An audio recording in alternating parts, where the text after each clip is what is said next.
e o que mais te surpreendeu positivamente, negativamente, ao chegar no Santa Cruz? Positivamente não poderia ser diferente do que a nossa torcida, né? É uma coisa que é uma coisa excepcional, espetacular, né? Principalmente o que a gente viveu no último sábado, né? Para mim foi uma coisa, posso dizer que foi um renovo no futebol, né?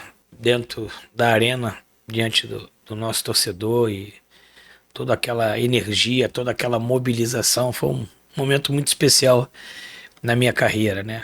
E a dificuldade é que o momento que o Santa Cruz passa, que é uma Série D, né, cara? Eu já tive a oportunidade de trabalhar nas 4 divisões, né? Série A, B, C e D.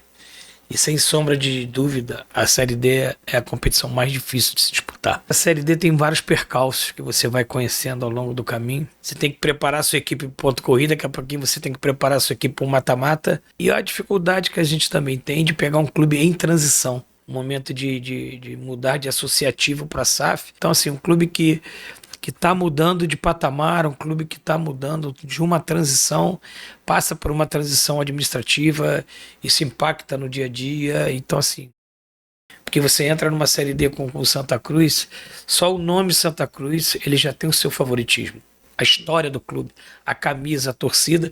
Então você tem que assumir essa responsabilidade e protagonismo, e talvez o momento não seja de tanto protagonismo. Então essa é a grande dificuldade, mas é uma dificuldade com um prazer enorme que a gente vai organizando e administrando ela para a sequência do nosso objetivo. Os próprios jogadores que entenderam o que é o Santa Cruz, né? E todos lá dentro hoje estão imbuídos desse propósito de saber em que nave que nós estamos pilotando, né? Pois é. É o Santa Cruz. E o Santa, nos jogos de ida, ou no primeiro turno, ele foi um Santa que ninguém esperava. E quando você vem e começa o campeonato, o Santa começa a fazer uns jogos de ida simplesmente fantásticos. O Santa que não toma gol, em casa é quase que imbatível, fora de casa, e mesmo não ficando com a bola muitas vezes tanto tempo, vai fazer o gol e vai matar o jogo. E na virada, depois do jogo do Ferroviário, muda o Santa Cruz. A que se deve essa mudança tão brusca de um Santa que passava tanta confiança e hoje a gente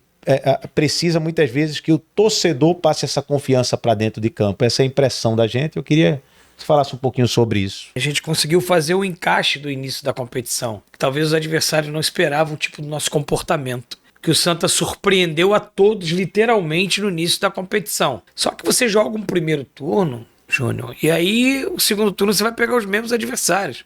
Claro que os adversários vêm precavido, estudou, analisou, e eu sabia que as dificuldades iam aumentar. E aí eu acho que foi muito mais a observação dos adversários, de tudo que a gente vinha fazendo, nos criando mais dificuldade, e aí concordo. O que um fator que também foi muito preponderante para isso foi o nosso ataque que começou a parar de funcionar. Nós fizemos acho que 13 ou 14 gols no primeiro turno. Correto? Nosso ataque estava muito inspirado. Eu achei que o nosso ataque caiu de produção no segundo turno. Tomava um gol, fazia 3, a gente mantinha ali uma defesa sólida, ia lá, ganhava de 1-0, 2-1, e a gente tinha uma produção muito boa. Essa queda de produção do nosso ataque foi preponderante para essa queda de produção de toda a equipe. E acredito também que foi o estudo das equipes que é onde começaram a entender, porque quando eu tentei criar, né, de repaginar, só que a gente viveu uma fase ruim no segundo turno, uma queda de produção. A perda do Israel foi muito sentida, porque ele vinha num momento muito bom até o final do primeiro turno. Eu acho que a questão também que influenciou também foi a questão da SAF, né? Ela acaba, vai, não vai, coisa e tal, ela acaba impactando também internamente. Marcelo, você está criando uma cortina de fumaça por causa da SAF, do atraso de salário. Não estou criando cortina de fumaça. Mas graças a Deus a questão salarial foi sanada e a questão da SAF agora ela está bem organizada, está bem encaminhada, nos trouxe a tranquilidade necessária, mas a gente conseguiu, dentro do próprio segundo turno, retomar os caminhos das boas atuações, depois que a gente tem essa boa atuação contra o 13 e agora dentro de casa diante do Sergipe. No primeiro turno o Rodrigues foi titular, justamente aquele período que o Santa foi bem. E na virada do turno, acho que ele sai contra o Ferroviário lá, se eu não me engano. E há uma coincidência da queda do time. Claro que não é por causa dele, mas fica a pergunta, né? O Rodrigues estava jogando, estava funcionando. Defensivamente ele não entregava muito. E já o Vinícius entregava mais. De repente a opção foi por aí. Mas o Rodrigues, como ele chegava muito na linha de fundo, ele não gerava uma interação com o Giovani legal e fez Giovani potencializar. O Vinícius ele entrega melhor a linha de 4, a bola aérea defensiva e a bola aérea ofensiva, né? É um cara que dá sustentação defensiva. Ele até chega no último terço com mais força. O Rodrigues ele é um lateral que ele tem um cruzamento muito bom. Ele tem um jogo associativo de segundo terço ali para gerar esse espaço para o Giovani, mas tem as dificuldades dele na bola aérea defensiva, no duelo defensivo de 1 para 1, pela característica dele. E aí que a gente vai buscar uma terceira via, que é o Natan. Eu precisava de um lateral que me entregasse As duas. as duas. Que fosse mais equilibrado, né? Mais equilibrado. E aí E que a nossa análise é exatamente. é aí que a gente vai no mercado, não porque o Vini perdeu seu valor, porque o Rodrigues perdeu seu valor. No meu entendimento, eu precisava de um lateral. Para a gente chegar nessa fase que a gente já estava bem encaminhado com essas duas características. E a gente vai no mercado, vai analisando até a gente chegar no perfil do Natan. Até que no início eu fui muito questionado, é a verdade. Pô, por que tirou o Rodrigues e botou o Natan? Sim. Só que a gente precisa entender que o cara precisa de um tempo de adaptação. Por que a gente tentou trazer logo o Natan? Para que a gente chegasse nesse momento de mata-mata, o Natan já tivesse completamente confortável no dia a dia, plano de jogo, conceito. Porque futebol tem uma coisa chamada conceito, gente. Futebol hoje você treina muito mais conceito do que parte tática. Claro que o Natan não ia chegar no primeiro jogo, iria fazer uma atuação que nem ele fez nos últimos 2 jogos agora. Eu até vou falar uma coisa particular aqui, bem engraçada, porque dirigir o Santa Cruz, você tem que ter muita resiliência, porque no jogo contra o 13, foi um rapaz que desceu ali na escada atrás do banco, o juiz apitou, como diz lá no Rio de Janeiro, ele começou a me excomungar. Treinador, você bota o Rodrigues, tira o Natan, porque tirou. O cara ficou o jogo todo Batendo nisso. até o Natan dar o cruzamento pro gol Que e belíssimo. fazer uma atuação. E no final do jogo, na hora de sair, ele chega pra mim e fala assim, depois do 3-0, todo feliz saindo, ele, deixa eu falar uma coisa, você tá com a razão. É o torcedor, pô, o mesmo torcedor que começou o jogo. Então, assim, é o que a gente precisa ter é convicção no teu trabalho, no teu dia a dia. Pode ser futuramente é uma opção ter o Ariel e Galhardo como 10? Sim, sim. O Galhardo faz o 10,5, né? A gente costuma dizer muito esse futebol, né? É o segundo atacante, é o 10,5. Ele tem características. Porque a origem do Galhardo é volante, né? Ele era volante na base, ali ele começou como meio-campista. E ele tem essa característica de sair, flutuar, dominar, girar, arrastar. Ele é mais um segundo atacante. É, um segundo atacante. 9, porque ele não fica muito. Não fica. Então, quando a gente tiver uma ideia do 4-4-2 com 2 atacantes, eles podem funcionar junto. O Ariel com a maior presença. Quando a gente tiver um volume muito grande de jogo. Por que eu botei? Cara, eu não estava satisfeito com 2-1. Eu queria ganhar o jogo. Eu não posso estar diante de 40 mil torcedores dirigindo um time como Santa Cruz, não pensar em fazer o 3-1. Eu tinha que... O treinador precisa correr risco. Sim. Foi um risco? Foi. Tiveram 2 transições lá.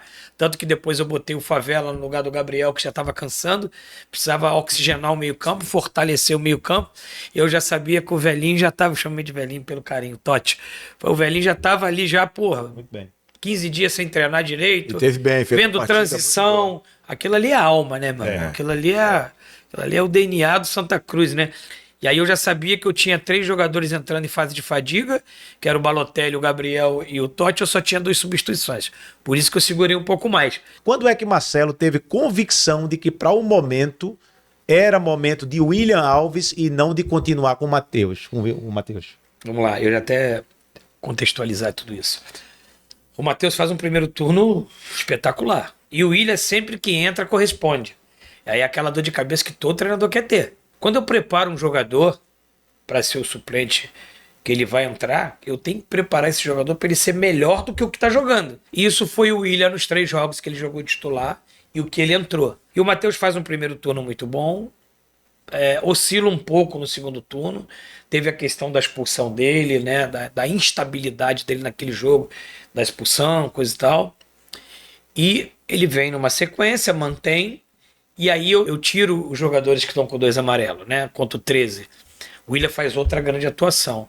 Só que aí você tem que decidir. Eu decidi pela sequência do campeonato do Matheus para o jogo de ida. E assim, na minha visão, o Matheus não foi bem no jogo contra o Sergipe. Então, a troca do Matheus pelo William, eles estavam ali disputando a posição pau a pau.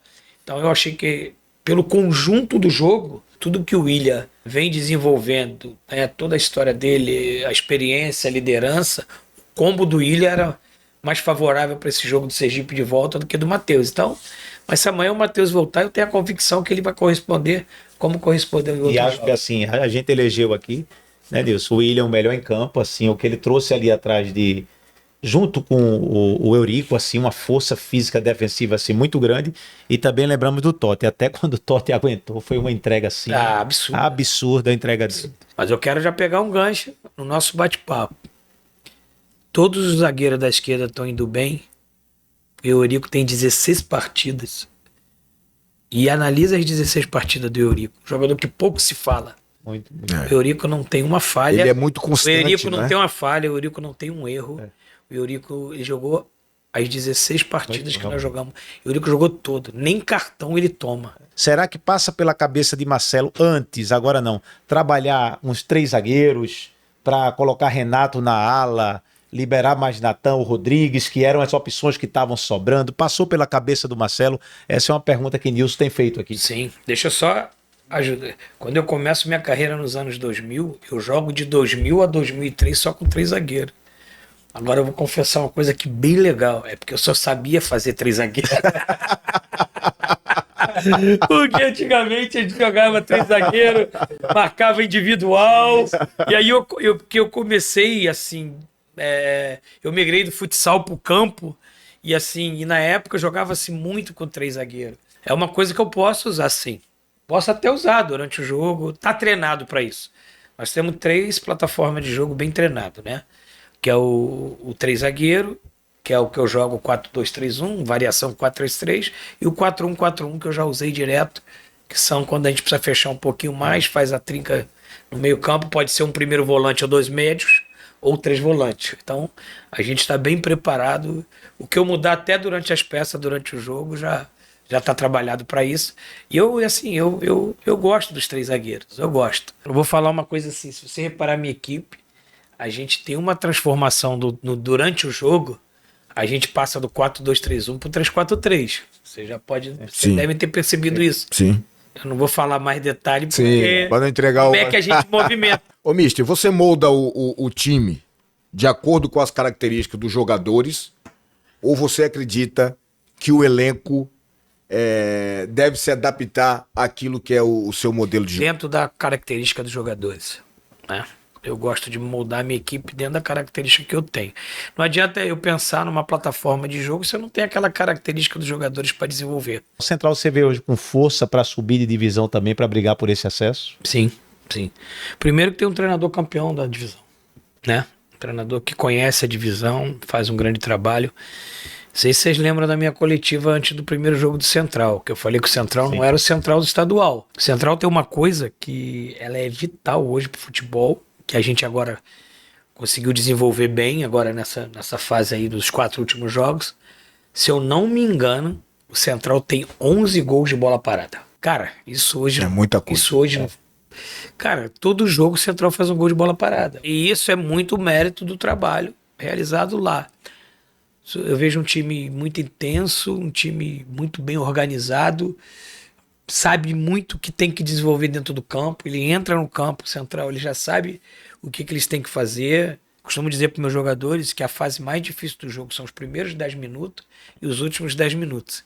Primeiro 10 minutos porque você está se adaptando ao jogo, ao clima, ao gramado, você precisa ter um nível de concentração alto. E os últimos 10 minutos é normal que o nível de concentração caia pela fadiga, pelo cansaço, pelos duelos. E é uma coisa que eu vejo o Central sempre muito bem concentrado e antenado na fase final do jogo, entendeu? Então, assim, parabéns pelo trabalho realizado lá. E é um time postulante ao acesso. Oxalá que seja o Santa Cruz e Nós dois, o né? Central. o próximo adversário, né?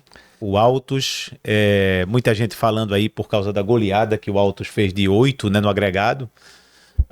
Mas tudo é contextual, né, Marcelo? Tudo é avaliação contextual de quem enfrentou, com quem jogou, qual foi o contexto. Jogar com o Santa Cruz é outro jogo, enfrentar 40 mil pessoas também é outra realidade. Então são realidades diferentes que a gente pode esperar nesse confronto contra o Santa Cruz. O Altos ficou, acho que 12, 14 jogos invicto, né? Com um número de gols que chama bastante atenção. Alguns jogadores conhecidos, um treinador muito experiente, que já vem ao longo dos anos fazendo um bom trabalho, trabalhos de acesso.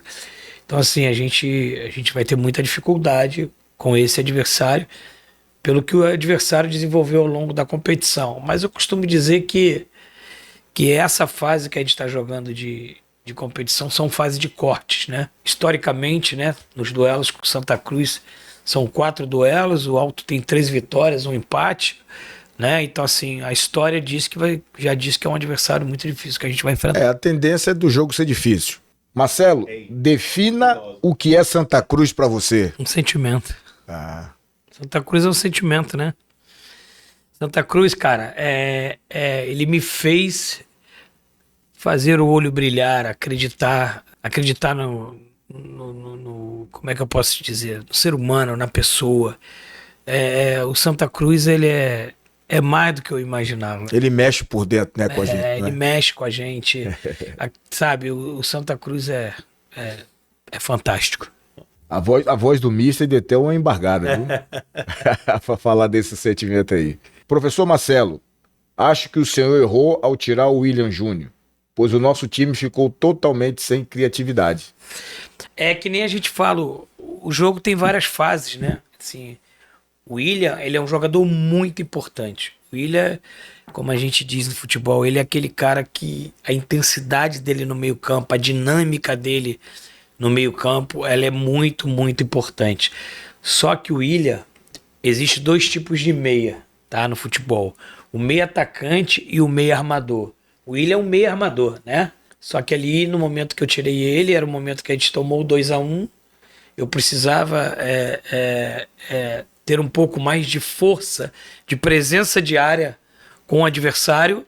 E aí, colocando o Ariel, que é o homem da área, o homem do pivô, o homem da referência, e colocando... Eu troquei um meia armador pelo meia atacante, pelo momento que eu achava que a gente precisava buscar ganhar o jogo, classificar e não ir para os pênaltis. Naquele momento dos pênaltis, o que é que passava? Que eu sei como treinador, né, Nilson, eu fui, você é. Eu vi, ele O que é que passava na cabeça de Marcelo Cabo enquanto Ariel perdia o pênalti? Daqui a pouco fazia. O Roque defendia. Aí defendia. Aí Eurico perdia o pênalti e você olhava para o cenário de conhecer a história do Santa Cruz de sofrimento e 40 mil pessoas quase ali na ansiedade daquele resultado. E quando tem a defesa do Roque naquele momento e a gente vê a sua emoção. O que passava na cabeça de Marcelo cada momento ali e como foi aquele momento final para pensar um pouquinho nessa pergunta do torcedor. Pô, Júnior, ali passa um filme na tua cabeça, né, cara? Desde o dia da minha chegada aqui até aquele momento, né? Passa o filme da história do Santa Cruz, num passado recente do clube. Eu olhava pro nosso torcedor e eu falava, isso não pode acabar hoje. Pô.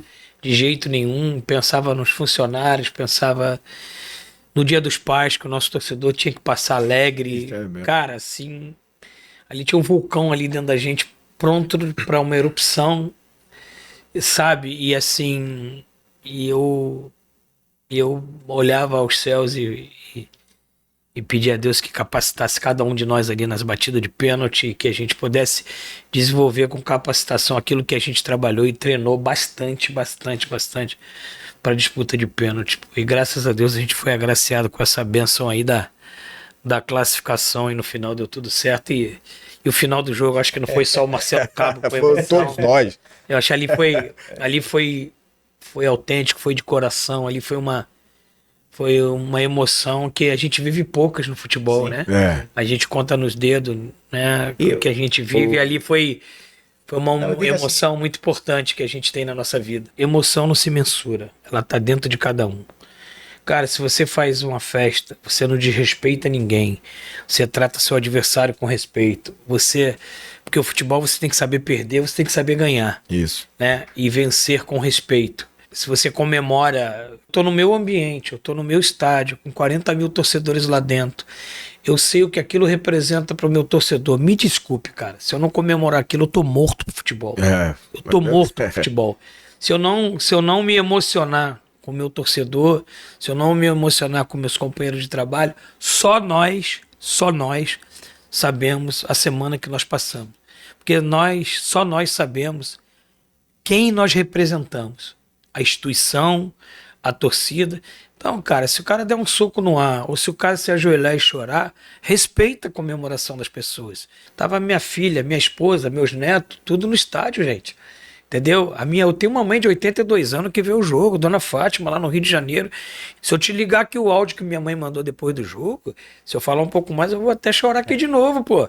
Eu tenho uma mãe, eu vivo disso. Em um clube com tanta exigência e apaixonado como é a torcida do Santa Cruz, como você trabalha a parte mental dos seus jogadores para lidar com essa pressão e para que eles possam manter a consistência? A gente tem um trabalho, né, específico para essa parte mental. Nós temos uma psicóloga que acompanha o dia a dia. Vocês já até tiveram anuência, né? A Marjorie. E a gente também procura até estar bem atento a todos os detalhes do dia a dia. A gente tem um trabalho bem complexo sobre isso, bem legal, né? Com trabalhos individuais, trabalho coletivo, entendendo o momento de cada atleta naquela semana, entendendo a visão coletiva, a visão individual de cada um, para que os atletas estejam mentalmente muito fortes, estejam preparados para poder absorver as cobranças que um time do tamanho do Santa Cruz tem, para que eles possam estar prontos, para que possa desenvolver o seu melhor, para que a gente possa corresponder à expectativa em cima de cada um de nós. Então, assim, existe um trabalho bem pautado para esse trabalho mental. E a gente também utiliza muito jogadores mais experientes para isso, sabe, Nilson? A gente utiliza muito a liderança desses jogadores. Importante, né? Para que possa estar ali do dia a dia com os mais jovens, passar essa segurança, essa tranquilidade. O nosso time é um time que, você viu, oscilou no segundo turno, foi muito cobrado, mas a gente recalculou rota, retomou e estamos aí hoje pronto para mais um mata-mata. Isso é fruto de um trabalho que a gente vem desenvolvendo. Você sai atrás num mata-mata, você vai jogar em casa. Sabíamos que era diante de 40 mil torcedores, então você tem que fazer uma semana onde você tem que trabalhar bastante o mental desses atletas para que eles não tenha problemas com essa parte mental, com essa parte psicológica. Michel, Charlie Amorim, Marcelo Cabo, se for trocar o goleiro, coloca o Nilson. Aí você não sobe. Do jeito que eu tô hoje. Pedir ao torcedor, né, que possa dar o like, seguir o canal, espalhar para as pessoas, ativar o sininho e dizer ao professor Marcelo assim: a gente vai estender só mais 5 minutos o programa. Não, fica à vontade. Porque é o seguinte, que o Renatinho, nós temos aqui no profeta programa tá chegando. um personagem, ele é o profeta da bancada. Agora, o senhor não quer saber por que é o profeta. Porque Renato, quando ele tem uma profecia, acontece o contrário. Então, quando ele diz que o time vai ganhar, olha, quem ganha é o outro. Eu vou começar pela profetada dele. Faltava 5 jogos para acabar a primeira fase do Santa. Aí nós falamos assim: o Santa ganha quanto? Não, ele ganha os 5 jogos. Os 5 jogos, o Santa perdeu 4. Aí ele disse que o Sport, que o Grêmio, como é que perderia pro Grêmio. Perderia pro Grêmio e o Sport ganhou. E o então, Sport ganhou. Ele vai chegar, tá subindo já, tá subindo, quer dar um abraço no senhor aqui. É um grande tricolor, jogou, tem uma história bonita no Santa. E quer fazer uma pergunta ao senhor apenas e dar um abraço. Então ele está subindo. O Galhardo já entregou tudo que ele poderia entregar ou nós vamos ter aí uma nova versão do Galhardo para essa reta final? Eu acho que nesse jogo ele já demonstrou o que ele pode desenvolver, né? Eu acho que o Galhardo ainda ele tem margem para desenvolver performance ainda, né? Para mim, esse último jogo aí foi um dos melhores jogos que ele fez sob meu comando, né? E eu acho que ele ainda tem mais o que desenvolver e ele pode ser um diferencial para nós dentro dessa sequência que a gente tem aí de competição. Renatinho, vem aqui, fica entre os dois aqui. Ah, ele vai ficar aqui? Só que é o seguinte, a gente já falou pro professor que Renato, ele é o profeta do erro. Então ele disse que... Mas ainda... Então assim, não faça a pergunta para ele de quem Sobre vai Santa ganhar. Cruz. Santa ou Altos? Por favor, não faça essa pergunta. Nem pro Santa e nem pro Central. Quero que o senhor tire o Santa Cruz dessa situação, porque a gente não aguenta mais e eu sei que a gente tem tudo para que isso aconteça. Só quero desejar ao senhor boa sorte. Pô, Renatinho, obrigado pelas palavras, obrigado pelo convite, né? E você falou uma coisa importante, né? Eu vou deixar até como uma mensagem final. Santa Cruz não se joga, Santa Cruz não se trabalha, Santa Cruz se vive, né? Você falou que você não jogou no Santa Cruz, você viveu Santa Cruz. E é isso que a gente está passando lá no dia a dia, a gente está vivendo Santa Cruz. E é uma convivência, cara, muito prazerosa. A gente tem crescido muito como profissional, como pessoa, né? Assim, o Santa Cruz, ele move, ele é diferente, né? O Santa Cruz, como eu falei aqui, uma resposta, Santa Cruz é sentimento, né? E a gente precisa viver esse sentimento.